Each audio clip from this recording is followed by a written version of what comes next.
In this lesson, Ate tells us about some important things we should know before signing a loan contract. Ate, you told me about the dangers of taking loans. I'm not taking a loan for myself. My friend is taking out a loan and she brought me with her to the lending company. The lender wants me to sign the loan contract with my friend. I am the guarantor. My friend says this will help her. It's not a big deal, right? I'm not even the one taking the loan. Please stop. Don't do this. If you sign as a guarantor and your friend doesn't pay, you will have to pay all the money they didn't pay. But I didn't get any money, Ate. Yes, but as a guarantor, you are telling the lender that if the borrower, your friend, does not pay back the loan, then you will pay it back for her. That's what being a guarantor means. You are giving the lender a guarantee. So, once you sign, the lender makes you responsible. If your friend is terminated and sent back home, the lender will come after you for the money. Legally, you must pay if you sign as a guarantor. Oh no, I didn't know that. You're not alone. Many of us don't know. Some of us just sign because we want to help. But if your friend doesn't pay, it becomes your problem. Think, is it worth it for money that you don't even receive? No, Ate. It is not worth it at all. Never sign as a guarantor unless you are ready to pay back the full amount yourself. You need to be very careful. Another domestic worker might be very friendly and spend time with you to get your trust. Once they make you feel close to them, they might share a sad story and ask you to do them a small favor, like signing as a guarantor for their loan. Some of them have no plan to pay the loan back, and if they don't pay, you will be responsible. So if a friend, even someone who seems kind, says they're in trouble and asks you to help with their loan, be strong and say no. Some of my friends told me that it is okay to sign as a referee. Is this true? A referee does not legally have to pay back the borrower's loan. But do you know what happens in reality? What happens, Ate? When you sign your friend's loan as a referee, the lender takes your personal information. They take your employer's address and phone number. But Ate, I am not the borrower. I don't get any money. Yes, but they take this information from you. If your friend, the borrower, does not pay back her loan, the lender will harass you by calling you again and again, or sometimes even by sending collectors to your employer's address. This puts your job at risk for money you did not even borrow. I understand, Ate.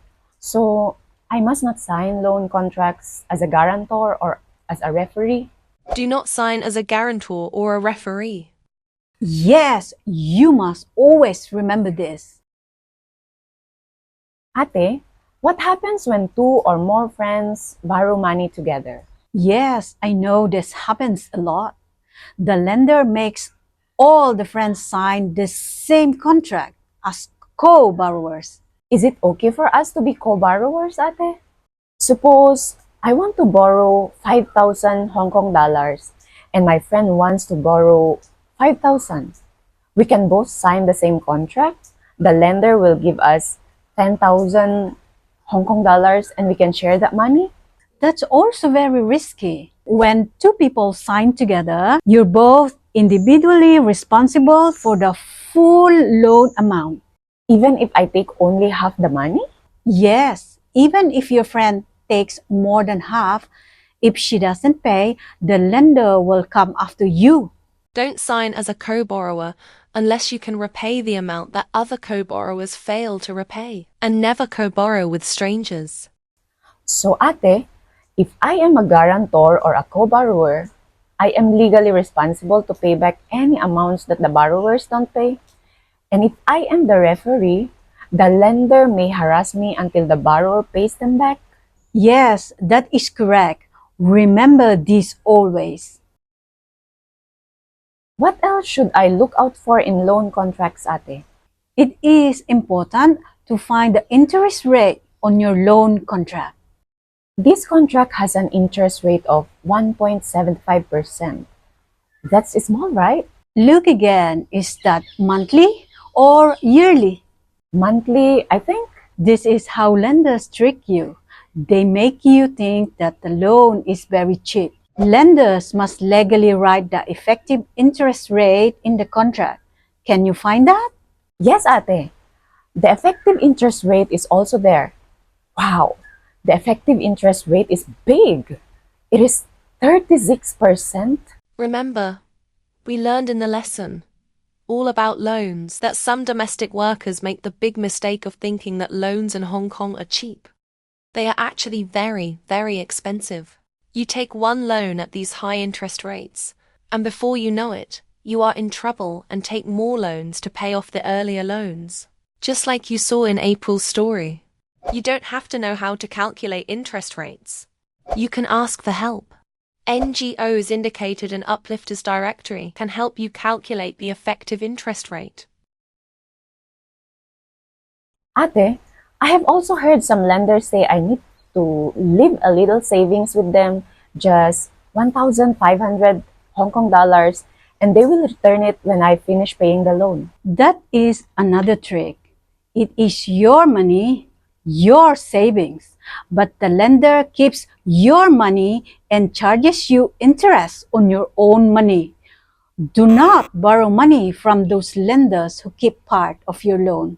Don't agree to savings schemes with lenders. It is not real savings. If it were real savings, then you should be receiving the interest. Instead, you are paying them interest on your savings. That is really bad. Thank you, ate. Anything else I should look out for in loan contracts? Yes, loan contracts often say that if you don't repay your loan on time, the lender can hire a debt collection agency. This means the lender will ask someone else to find you and collect the money from you. But here's the problem. You will also have to pay the cost of hiring those people. So think about it. You're already struggling to pay the loan. Now, you also need to pay extra for the collectors. That's why I always say, loans are not free money. If you're not sure you can repay, it's better not to borrow. Anything else I should know, ate? Yes, many loan contracts say you will allow the lender or debt collector to record phone calls with you. So be careful what you say. Don't make promises you can't keep, like saying you will pay a certain amount on a certain date if you're not sure you can. Don't make promises to lenders. Anything you say can be used against you later. Ate, my friend told me she only signed the loan papers, but it was her boyfriend who used the money. Now she's in trouble with her employer because the lender keeps calling their landline. If the loan is in your name, it's your responsibility no matter who used it. Even if you didn't get a single dollar, you still have to pay it back. This is very important. If your name is on the loan contract, the law sees you as the borrower.